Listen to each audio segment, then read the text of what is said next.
추추는 까칠한 초미녀 엄마와 착하고 듬직하게 생긴 아빠 사이에서 태어났습니다. 그런데 아쉽게도 유전자 배합에 실패해 엄마의 까칠함과 아빠의 듬직한 얼굴을 타고나 버렸다고 합니다. 얘 첫째 딸은 원래 아빠 닮는댔어. 라고 엄마가 위로를 해주셨지만 전혀 위로가 되지 않는데요. 애초에 그런 게 있긴 할까요? 온라인상에서 떠도는 다양한 유전 속설들, 도대체 어디서부터 어디까지가 진짜인 걸까요? 오늘의 교양만두는 유전입니다.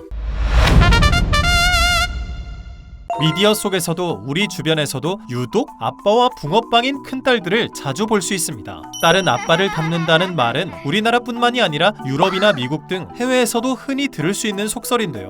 와, 해외까지? 진짠가 본데? 싶지만 놀랍게도 이건 과학적인 근거가 없는 이야기입니다. 실제 연구들을 봐도 딸이 아빠를 더 닮는다는 명확한 근거는 없었습니다. 아빠를 닮은 딸도 많았지만 반대로 엄마를 닮은 딸도 그만큼 많았기 때문이죠. 부모 중 누구를 더 닮는지는 랜덤에 가깝습니다. 외모의 유전은 부모의 성별보다는 유전자의 우성, 열성 여부에 더 영향을 받기 때문입니다. 하지만 이렇게 많은 사례가 있는데요? 사람들이 입을 모아 첫째 딸이 아빠 판박이라고 하는 데는 이유가 있지 않겠어요? 여기엔 흥미로운 가설 3가지가 있습니다. 첫째, 진화 심리학적 가설. 엄마의 경우 아이를 직접 낳았으니 내 아이임을 확신할 수 있지만 과거의 아빠들은 확신할 수 있는 근거가 부족했습니다. 그래서 아빠들은 아이가 자신을 닮았는지를 더 유심히 확인하려 했고 자신과 닮은 아이에게 더 애착과 보호 본능을 느꼈다는 겁니다. 그래서 첫째가 얼마나 아빠를 닮았는지에 주목하게 됐다는 가설이죠.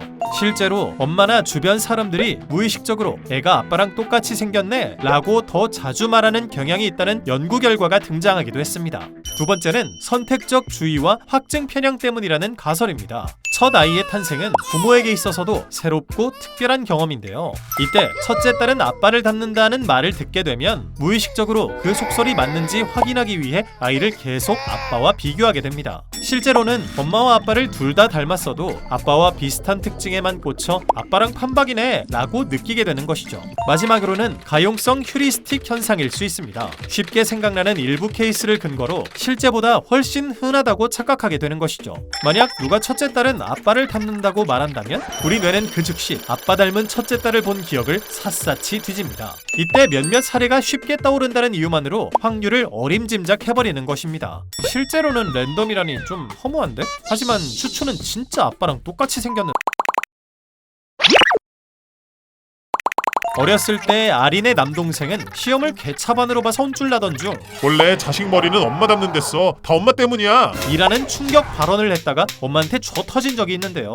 그런데 놀랍게도 이 속설은 지금도 제법 진지하게 연구되는 주제입니다. 관련 기사나 논문을 심심찮게 찾아볼 수 있을 정도인데요. 이 속설을 설명하는 가장 유명한 이론이 있습니다. 이해를 위해 잠시 중학교 과학 시간으로 돌아가 보죠. 레드 선! 태아가 엄마에게서 X 염색체, 아빠에게서 Y 염색체를 받으면 아들이 됩니다. 엄마 아빠 둘 다에게 X 성염색체를 받으면 딸이 되고요. 그런데 X 염색체와 Y 염색체에는 용량 차이가 있습니다. Y 염색체는 성별이나 성기능 정도의 적은 정보를 가지고 있지만 X 염색체는 이에 비해 훨씬 많은 정보를 담고 있는데요. 특히 지능이나 뇌기능과 관련된 유전자들이 X 염색체에 포함되어 있다는 사실이 밝혀졌습니다. 따라서 X 염색체를 엄마에게서만 받은 아들의 지능은 엄마를 더 닮는다는 것이죠. 우와, 그럴듯하다. 이번 속설은 진짜겠죠? 정답은 세모. 영향은 있을 수 있지만 단정하긴 어렵다가 학계의 정설입니다. 지능은 유전자 한 개만으로 결정되는 게 아니기 때문이죠. 지능과 관련된 유전 정보는 여러 염색체에 복합적으로 퍼져 있고 성장 환경이나 교육 같은 후천적 영향도 굉장히 크게 작용합니다. 즉 유전의 영향은 분명 존재하지만 아들은 무조건 엄마 머리를 닮는다고 말할 정도는 아니라는 겁니다. 즉 이런 표들은 사실 거의 다 근거 없는 이야기라는 거. 에이, 김샌다. 다른 영상 보러 감. 잠깐. 지능은 아니지만 실제로 X 염색체 이론의 영향을 강하게 받는 것들이 있긴 한데요. 그런데 안타깝게도 이건 보통 질환입니다. 정록색약은 남성에게 주로 발병하지만 의외로 엄마에게서 유전되는 병입니다. 색을 구분하는 유전자 성분가 X 성염색체에 들어있기 때문이죠. 이건 탈모도 어느 정도 해당되는 이야기인데요. 그래서 만약 요요가 탈모라면 의외로 엄마나 외할아버지가 범인일 수도 있다고. 아니 모계 유전이면 왜 엄마나 딸은 멀쩡한 거죠? 억울하다. 그건 바로 남성에겐 X 성염색체가 하나뿐이기 때문입니다. 딸은 질환 정보가 있는 유전자를 물려받더라도 다른 쪽 X 성염색체가 그것을 보완해 줄 수 있습니다. 반면 아들은 엄마의 X 염색체만 받기 때문에 질환 유전자가 있다면 발병할 확률이 높다고 하네요. 자식이 부모의 얼굴을 닮는 건 아무래도 당연한 이야기죠. 그런데 추추의 까칠한 성격도 유전일까요? 결론부터 말하면 그럴 수 있다입니다. 들어가기에 앞서 성격도 유전 경향이 있다는 거지 무조건 유전이라는 건 아니니 영상은 재미로만 봐주기. 전만이들 약속. 미네소타 대학 연구팀에서는 태어나자마자 따로 입양되어 각기 다른 환경에서 자란 일란성 쌍둥이들의 성격을 비교했는데요. 놀랍게도 쌍둥이들은 성격, 흥미, 취미, 심지어 손톱을 물어뜯는 버릇까지 비슷했습니다. 성격도 유전자의 영향을 받는다는 것이죠.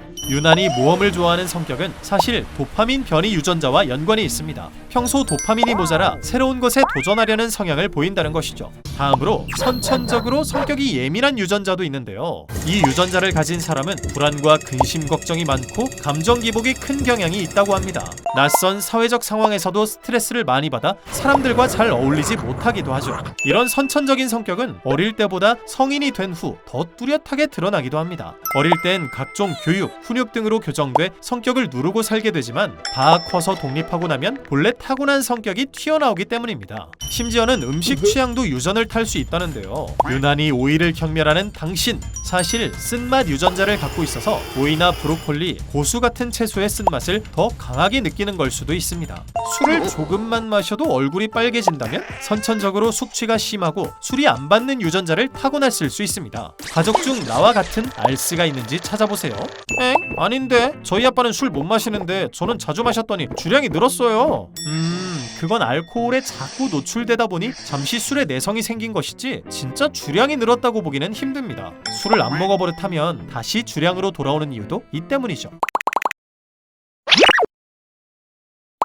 자식의 유전은 사실 카드나 가차 뽑기와 비슷한 느낌이라고 합니다. 선택지는 제각각의 확률로 정해져 있고 뱃속에서 랜덤 돌리기를 하면 나라는 캐릭터가 생성되는 거죠. 여러분은 누구를 더 닮으셨나요? 엄마? 아빠? 댓글로 남겨주세요. 지금까지 교양만두였습니다.